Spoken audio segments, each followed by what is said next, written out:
Hey everybody, I'm Bryan Grossman, Editor-in-Chief of the Colorado Springs Independent. This Music at the Indy preview features music and conversation with local musician Andy Clifton. Clifton will be playing the final night of this year's series. The show will kick off in the alley to the north of our building at 235 South Nevada Avenue at 6 p.m. on Wednesday, September 28th. Andy's here in the studio to perform a few songs, and so good to see you, Andy. How you doing? I'm well. Good to see you too, Brian. Thanks for having me. Yeah, for sure. So you got a song you're going to play for us to kick this off. I do. It's a song off my brand new album. It's track 5 on the right there. Right there? Yeah. Yeah. So I had a bunch of songs that had been written previously, and a few songs that I wrote for the album, and during the pandemic, that's what I was doing. Okay. So, yeah. Is this an album of all originals? It is. It's all originals. I did almost all the work on it, so multiple guitar stuff, vocals. I did the percussion. And then I was really lucky to have a local player, Andy Birchie, on stand-up bass, do a great acoustic job. And then 2 fine fiddle players, violinists, Derek Gray and David Siegel. Okay. Who are phenomenal players, and so both of them are on that CD, and that's it. Yeah. It's very acoustic. It could probably be considered folk. Okay. But it's got rock and improv, and I mean, for a recording, the takes were improved. Yeah. All right. Like, that's good. Keep it. Yeah. What's the name of the song you're playing? It's called "Dangerously Beautiful." Okay. Take it away whenever you're ready. All right.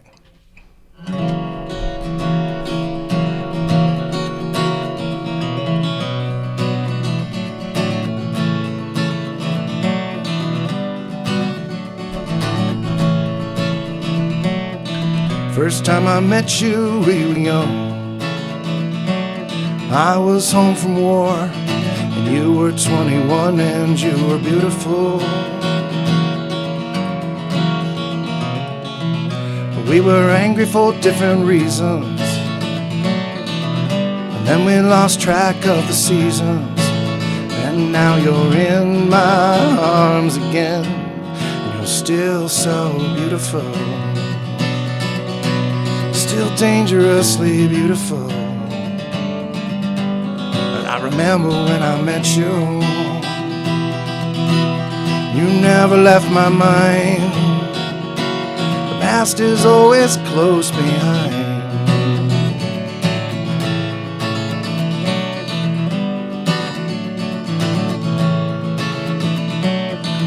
Oh, I'm very glad to see you.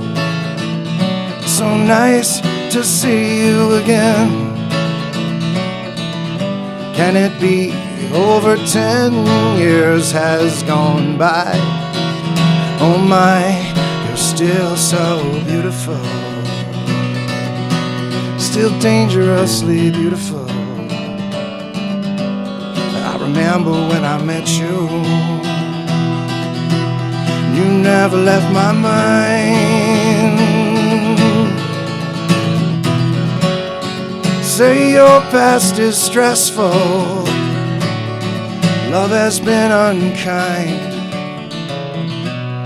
Your story is familiar,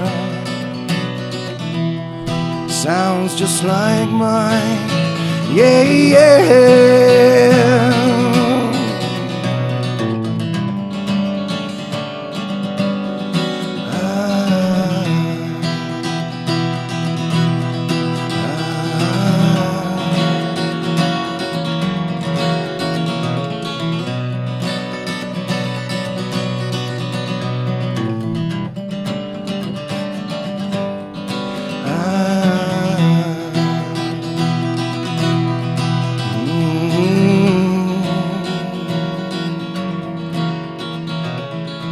First time I met you, we were young. I was home from war, and you were 21, and you were beautiful. You're still so beautiful,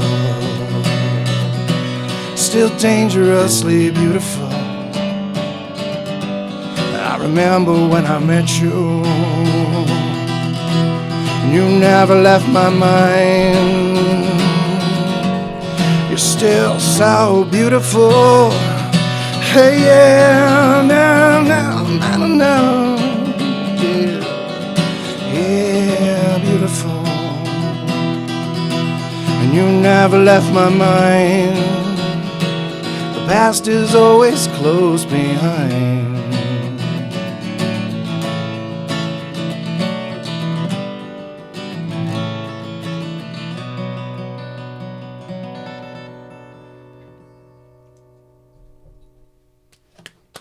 All right.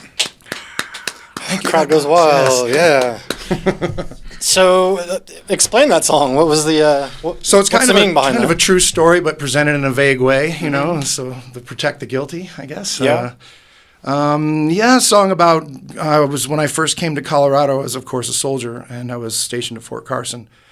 And as a tanker, we were rapid deployment. So I went to Kuwait and Iraq, and after training, tons and tons of training for 3 years, finally we ended up going somewhere and doing something. So we went, which was, a lifetime of experience. Yeah. And came back to the United States. For me personally, it was very difficult to become a civilian again. Yeah. It was very difficult for me to come. I mean, just not to be like, boo-hoo, but there were things that didn't make sense here that used to make sense but didn't anymore, and that was even more confusing. So, of course, you're out goofing around being a young man, and you run into a young lady, and you have a good time, but you end up fighting a lot because you are arguing about things that aren't even part of your life. And anyways, run into that person. The song's about running into her again, and she's everything that she was, and like, hey, you're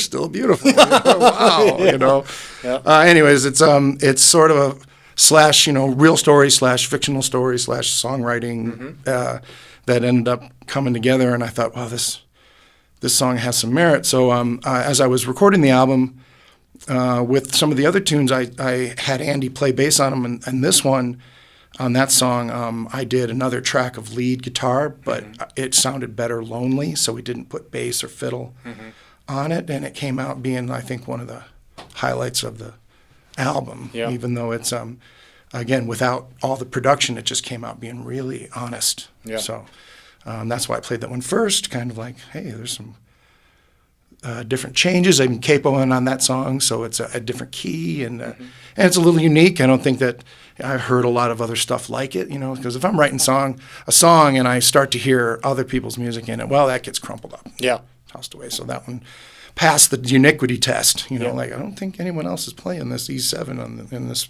in this chord progression. It sounds kind of unique, and it works. So, oh, cool, I can go to G there instead of, and find a bridge. Oh, nice. So that's when it rolled out, it's like, okay, this is groovy. Now, then it's just a matter of absorbing it and reproducing it and being able to sing,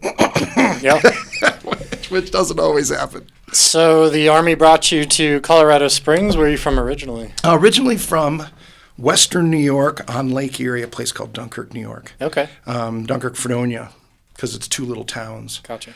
South of Buffalo, north of Erie, almost as west as you can get before you're in the lake. Yeah. So it's beautiful. In my mind, very similar to Colorado Springs. You're in it used to be a small city here, of course. Now, huge city, which is and getting huger all the time. Is huger a word? Okay. It is now. It's huging. It's hugified. It's hugified. Yes.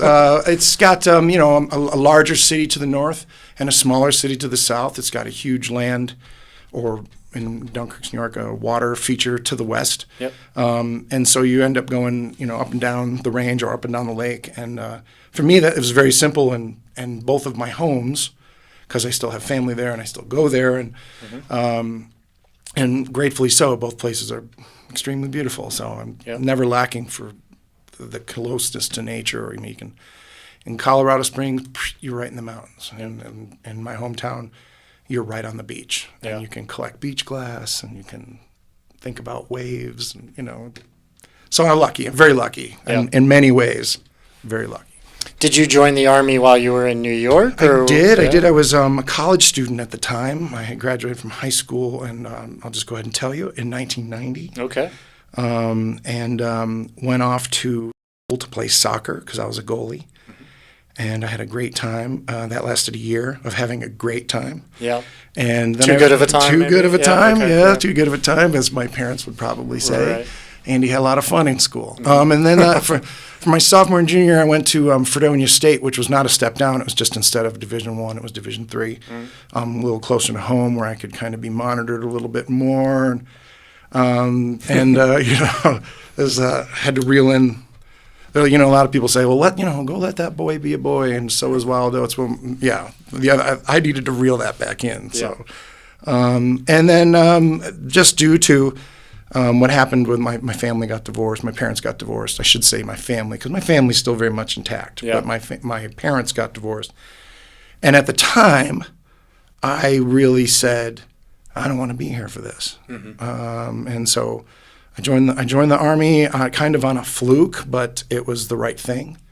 And then I grew up like crazy. Yeah. So that was really good for me. Yeah. And I got to do tanking and, driving and shooting and just, discipline, keeping things clean. And I still, to this day, I organize stuff as best I can because everything's a process, and you learn that.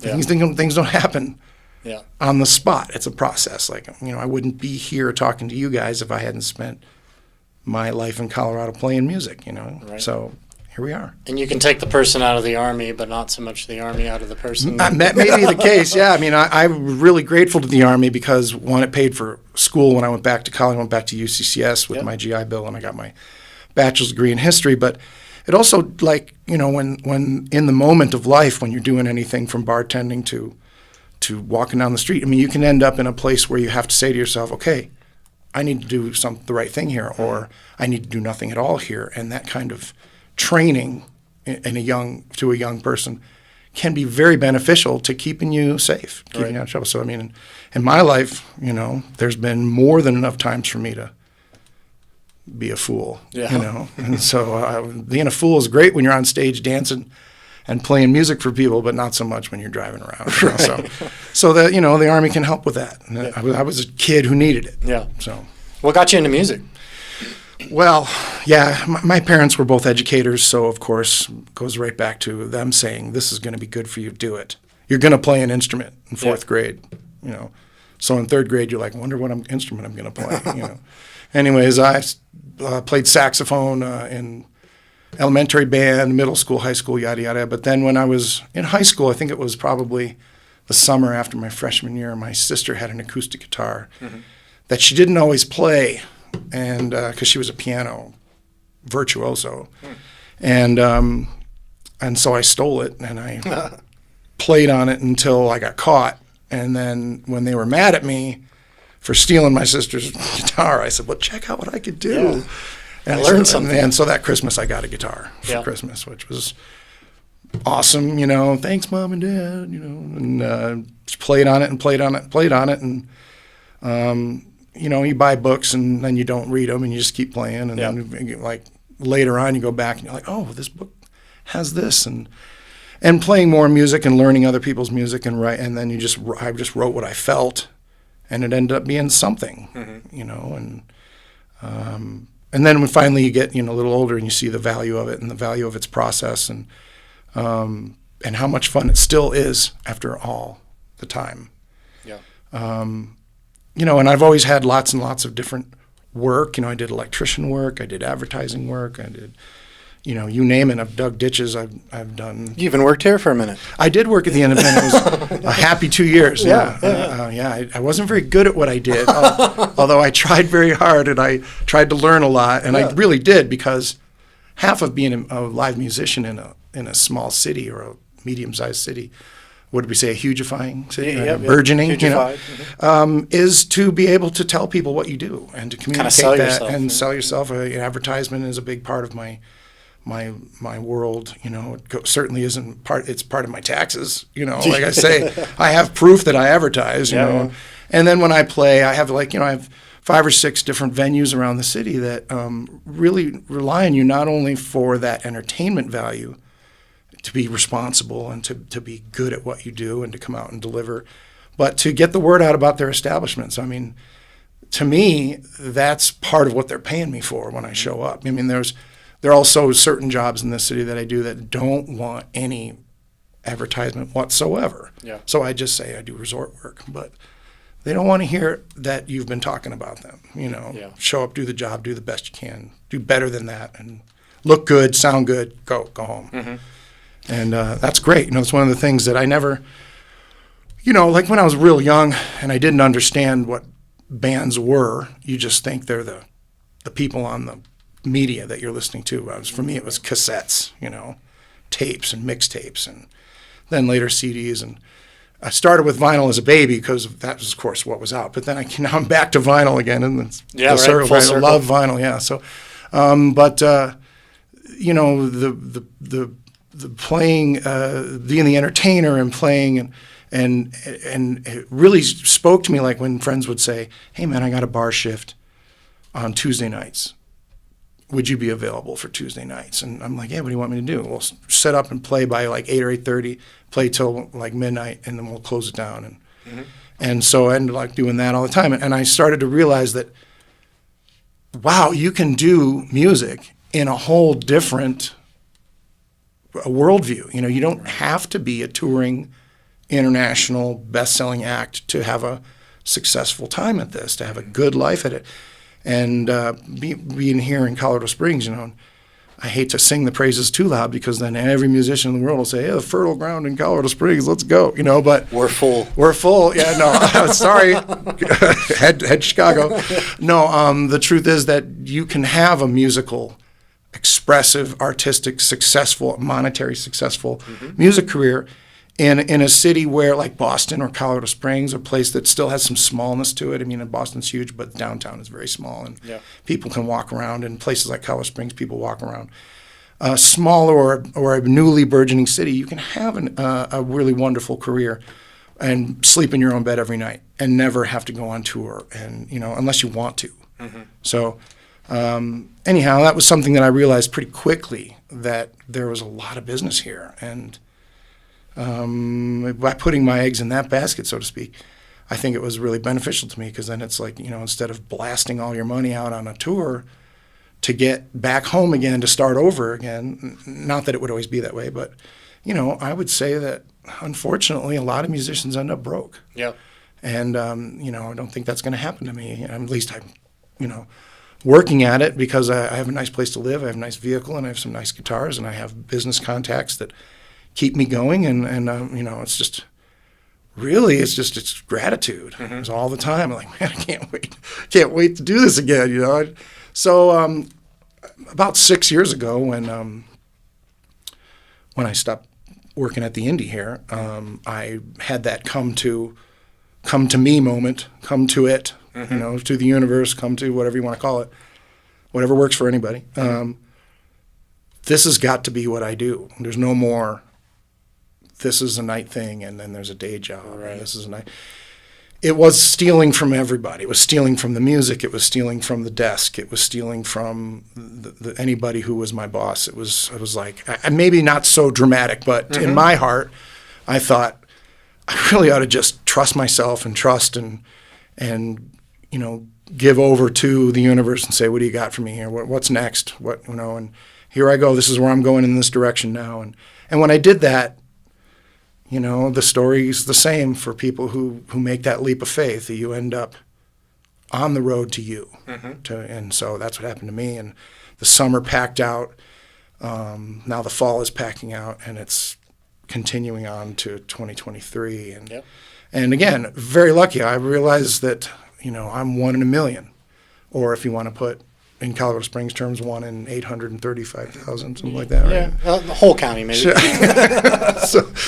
No, I feel very fortunate, but also it's a matter of honor and grace, and those things that some people don't teach other people.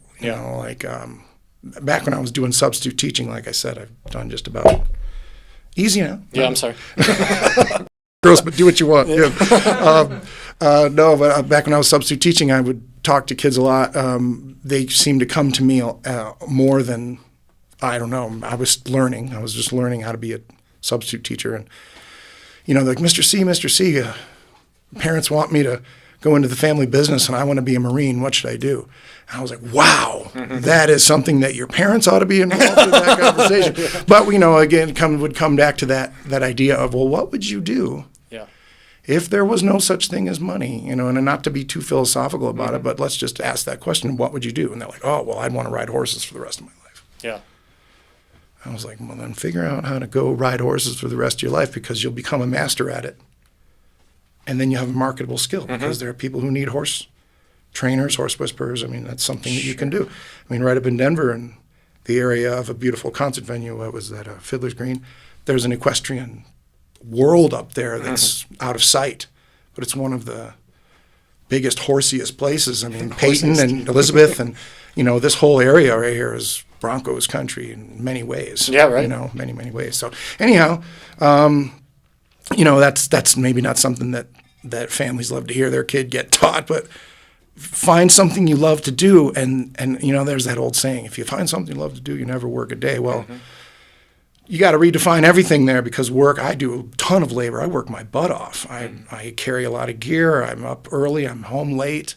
Nutrition and rest is a major thing. And making sure that you can, be aware to get to the next gig safely. I don't have roadies. Yeah. I am that, Right. And you end up becoming. And that's really what's cool about the musical process, in my mind, is that you can, through your art, become that, which you seek. And so, there's lots of times when, your parents are going, do you have enough money? And you're like, even if I didn't, I would never tell you. I don't want any money. I don't want you to send me any. I just want you to know I love you. And, well, we're really worried about you, and that was a big conversation for years, especially with my mom. Yeah. My dad was more like, you're doing art? Awesome. What can we do? What can we do to help? Do you want to, just come out once in a while and hear me play, or I'll come home and play for you, and accept it if you can, and that was really good enough. And my dad, of course, did way more. He ended up coming out to live with me for a year here before he passed away this last June, which, sorry to hear that. Me too. I'm very sorry to hear it. But he was, the biggest supporter of Andy, and he always kind of said the same thing. You've got to find what you love to do. Like, he loved being an administrator, and he was a principal, an elementary school principal. He was the assistant superintendent of schools in my hometown, and he loved that, and there's still people who come up to me today and say, your dad was the best principal when we were kids, on and on and on and on and on. I'm like, that's my dad. Yeah. And he used to tell me all the time, he's like, you've got to go you've got to go be it. Go, and he would say, go get him, bub. I mean, that was, and that was my grace. That's all I needed. I'm going to get all choked up talking about my dad. But, for my mom, it was really hard to let that go, because she wanted me to be monetarily successful like both my sisters are, which is amazing for them, and then doctors and therapists. And she was like, with your history degree, you could be a lawyer, on and on and on. And I would say, Mom, I'm really I'm using my history degree. I have to research stuff, And after a while of being who I am and including her every day in it, she came around. Yeah. She always used to say, I want my kids to be happy, I want my kids to be happy.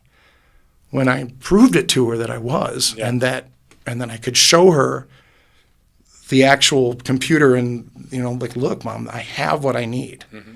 And she would say, I was worried for a while there. I didn't want to worry her, but I also couldn't go do something that wasn't in my heart. Yeah. So I did everything else, looking for it. It was always with me. It was on the journey to where I am. So musically, what inspires you? And is this the first CD that you've... Oh, no. I've been really fortunate to work with a local Green Mountain studio, a fellow named Randy Block, who's a dear friend.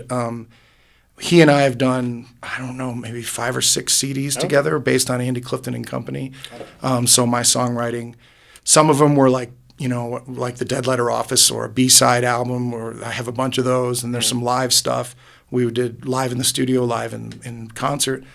We've done 2 major studio releases. One of them was on 504 Records with George Weitzel and his record company. And we've always had a really great time doing this. And of course, playing gigs all over the place. I mean, back in the days of the Ritz, we were doing 2-nighters, 4 hours a night. And whew, is that a good time? You know, like I have another song about that I'm going to play later. Okay. So I didn't mean to bring that up so quick. But yeah, lots of studio work, lots of stuff. I started off by doing a solo album of sad songs that I've had, like, you know, because when you're young and you think everything that's change is sad or bad, and I had to get it out, so I wrote a whole album of really kind of sad stuff. Yeah. And for a long time, that spoke for me.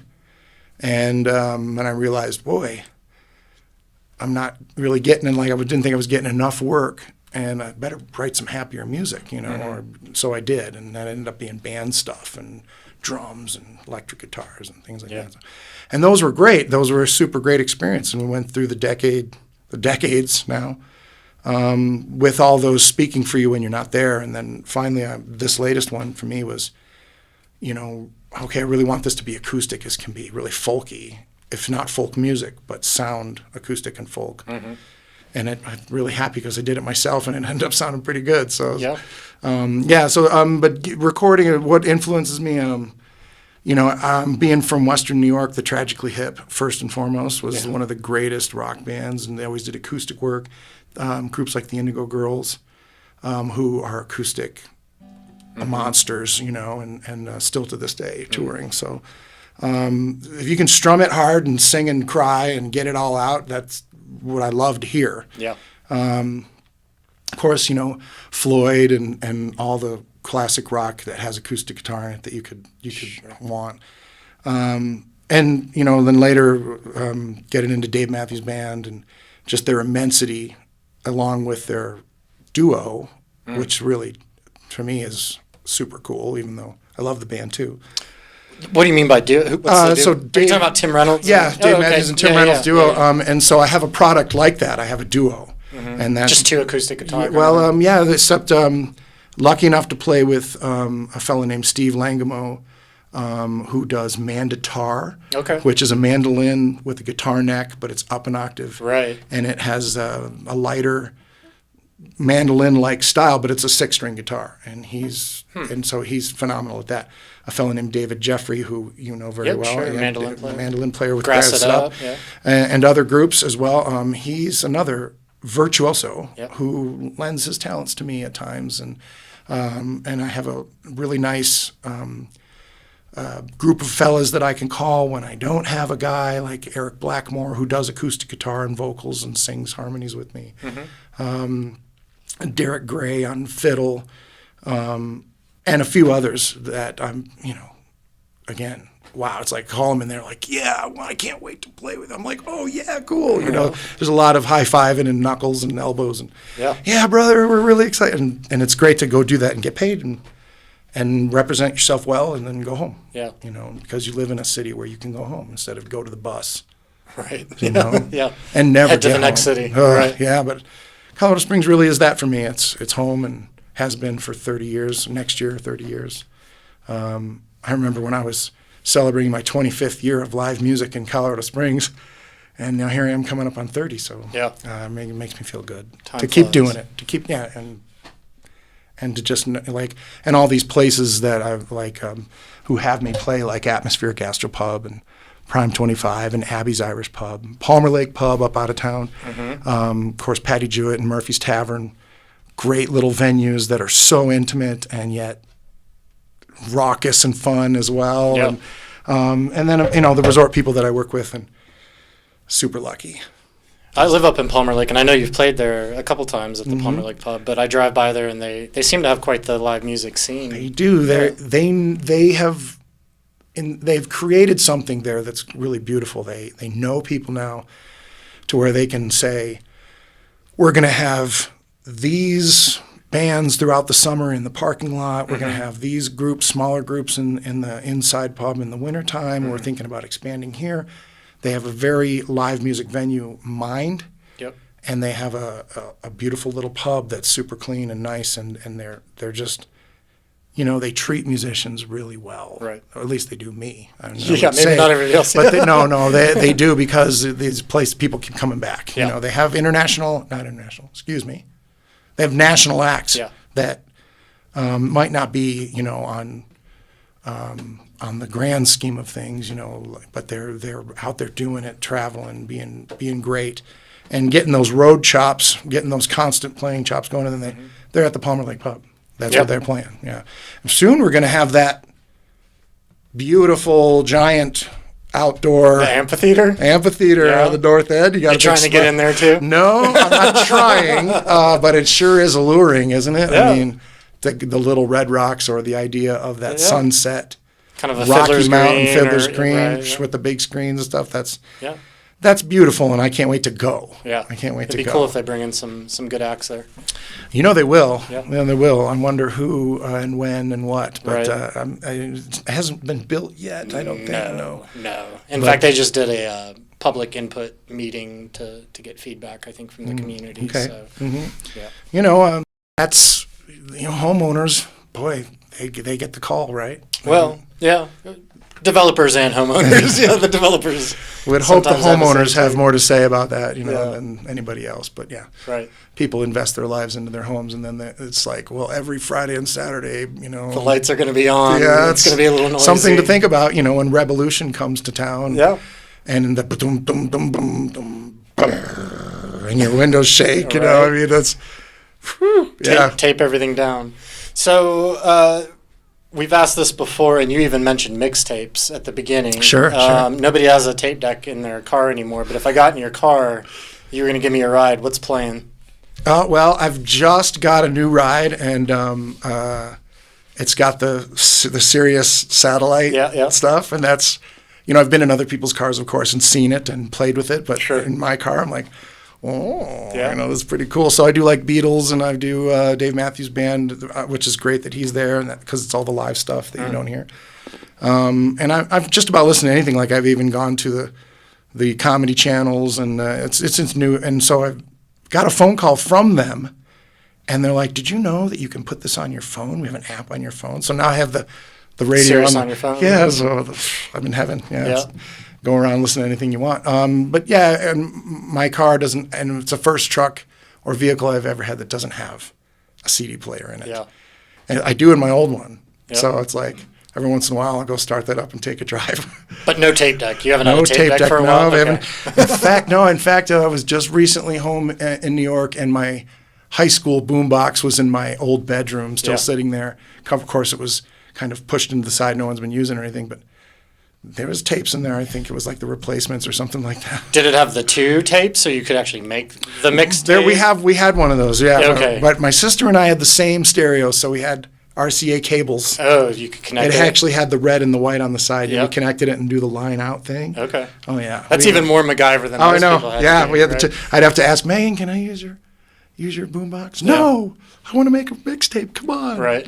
Or if you made the mixtape from the radio, but then you had like all the ads in there. Back when we were kiddos, Right. when we were kiddos, we would put the radio on and hold up the little Oh, and record directly from radio. the speaker. Okay. Yeah, it was terrible. Yeah. But, yeah, I mean, we loved it. We were having a good time. Right. Sure. All right. Sure. The 80s. So let's do a couple more songs. All right. What's the next one?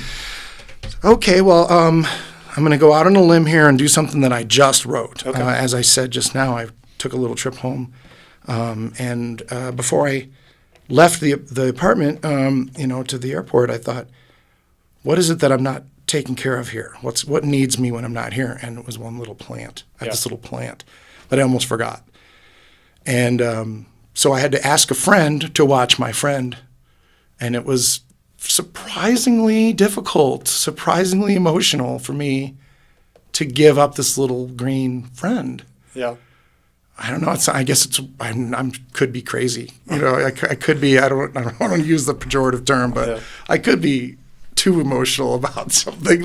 But I think it probably connects to larger ideas. Anyways, asking a friend to watch the plant and then handing the plant over was very hard for me. I was a little choked up. So I had to write, and I hadn't written a song since before my dad passed away. So in a sense, I think that's all connected. But it's the first song that he'll never hear, and that's really weird for me. Yeah. That's really like a time travel, it's impossibility. Yeah. How can this planet not have my dad on it? So anyways, the song is kind of like about good friends and what that means. It's about, saying goodbye to those good friends, even if you're going to see them again. And so it's called succulent because it's a little plant that is a succulent plant, like a desert plant, which does well in Colorado Springs. So, and it's about that, but it's also a little weird. So, I mean, it's kind of, it doesn't come right out and say, hey, this song's about friendship, but it is anyways,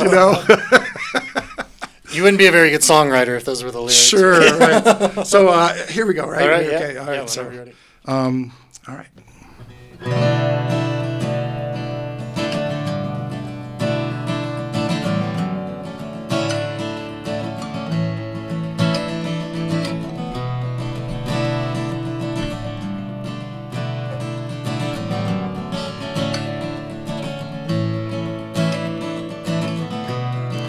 Take care of my plant while I'm gone. He's one of my only friends. Put this trip off for way too long. Time to make amends. Don't believe him if he speaks, and I'll be back in 2 weeks.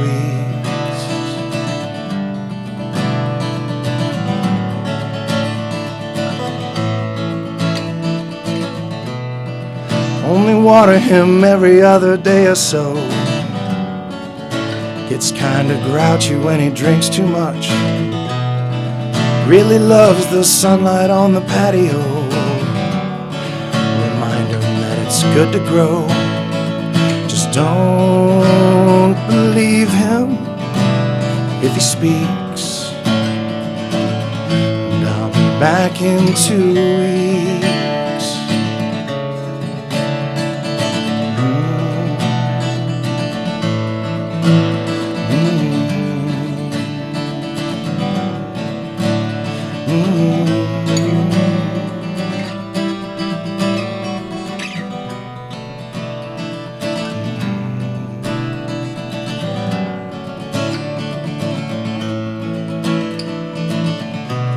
When we first met each other, we were both suffering, living some crazy life that isn't worth remembering.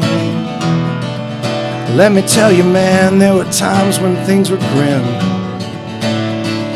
And yes, I'm coming back for him. Just don't believe him if he speaks, and I'll be back in 2 weeks.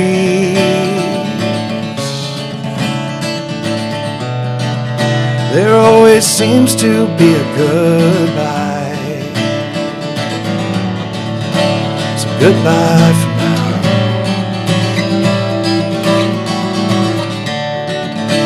And good friends are hard to come by. So I say,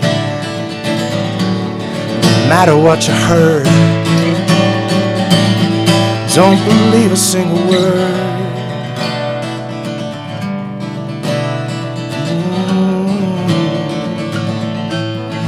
Don't believe a single word.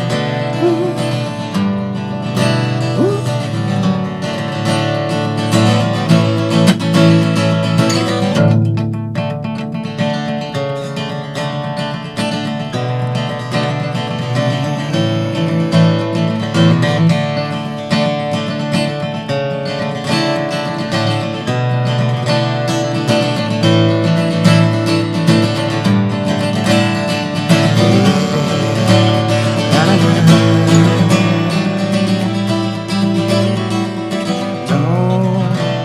Believe him if he speaks, and I'll be back in 2 weeks.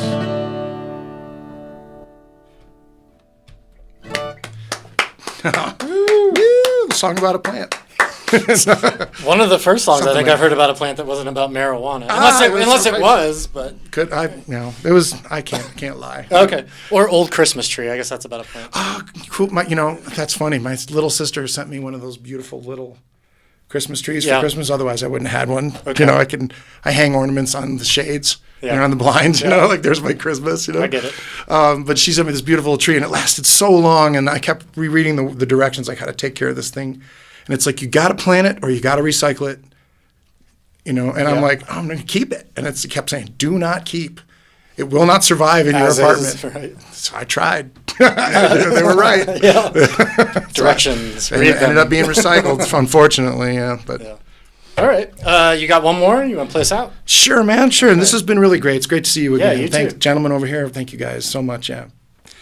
They're just waving, no talking. Yeah. They're Nick and Dave don't say anything. No. Cheers, you guys. That's Thanks. right, we don't. This has been really fun, Yeah. and I'm really excited about the music at the Indy. Yeah. For many reasons, so thank you guys. We're excited so much. too. Yeah. Everybody like Amy and Kathy up front. Thank everybody. Yep. What's this one? This is a song about back when I was younger in the Army. We used to go to the Ritz. You guys know it's gone now, but the Ritz was off the hook. Yeah. I don't know if people are listening to this remember the Ritz in downtown Colorado Springs. You know, it was like a mix of everybody who worked in the bars and restaurants downtown, military people, business people. It was such a wonderful mix of just all kinds of people to times when you couldn't even walk around, Yeah. you know, and they opened up that elbow room downstairs, which is something else now, but it's all something else now, and I think that's really great. But yeah, I'm just packed, you know. My band was playing there in 2006 when they did the Great Smokeout. Okay. So I know this is hard to remember, but there was a time when you could smoke cigarettes and cigars in the bar. Huh. Yeah. And of course you'd be sick as a dog the next Sure, day yeah, just right. from being there. But so we were up on stage playing in 2006, and the management turned on the lights, and the waitresses and everybody had buckets with water in the bottom, and everybody had to put their smokes out. And That was the last one. it was the last time that anybody smoked in there, yeah, and cigars and everything. And then we started playing again, and as the air cleared, because it used to be a ceiling right about your shoulders of Right. smoke. Emphysema. It was awful. Yeah, it was so bad. Your clothes would walk home. All you'd do is fall asleep. Your clothes would walk you home. It was so Right. gross. The smoke cleared, and I remember the guy in my band going, "Oh, so that's what this place looked like." You know, it was like you could see The it. fog is lifted. Yeah, it was so. Anyways, there was a good time down there, and I know that there's a lot of folks who have a place in their heart for that place and that time. The mid to late '90s down there was as party as you could get, man. It was Yeah. so fun. So I wrote a kind of a song about that. It was really those days of completely off the hook partying are hopefully that level of partying is long behind me. I like having a good time, don't get me wrong, Right. but that kind of madness is you can't do it all the time. A little more age appropriate. Yeah, a little more age appropriate now, but back then it was, young 20s. Woo! So I wrote a tune about it. It's maybe my version of it, but it was a good time. I don't, of course, mention the place in the song, but yeah, it's a song about young Andy, so it's called Come On, Andy. All right. Come on. Yeah, so here we go. And thanks again, you guys. Yeah, thank you. So, yeah.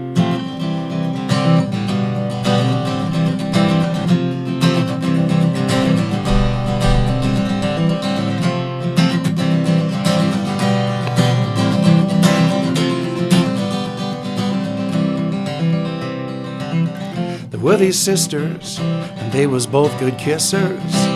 Yes, I know it sounds quite bold. They'd say, "Come on, Andy," and as if they could command me. Damn, I did as I was told. On we got down on the dance floor. We drank our share, and then we drank yours. We took it down to the downtown and gave the bartenders our applause. Hey! Hey! Hey! Hey! There were the drinkers, the dreamers and the thinkers, women in diamonds and gold. And they'd say, "Come on, Andy," and as if they could command me. Damn, I did as I was told. Oh, when we got down on the dance floor. We drank our share from plastic red cups. We took it down to the downtown and we tore it up. Yes, we tore it up. Yeah, yeah.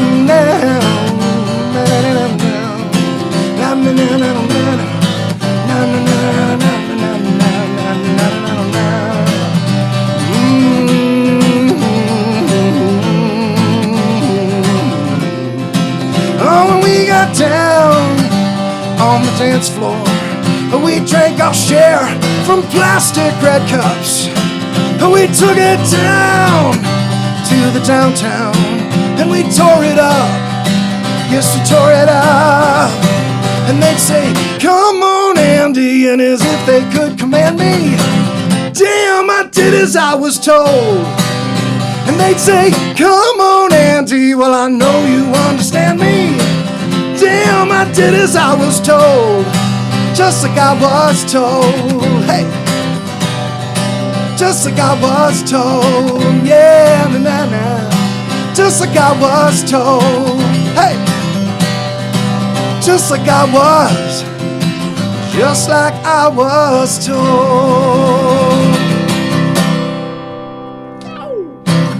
Ow! All right. Thanks, guys. Awesome. All right. Thanks again to Andy Clifton. Be sure to check out his newest project, Andy Clifton and Company, Through the Trees. Thank you. We also want to thank Phil Long Dealerships for sponsoring this concert series. Be sure to come down to Music at the Indy starting at 6 p.m. Wednesday, September 28th. We'll see you there.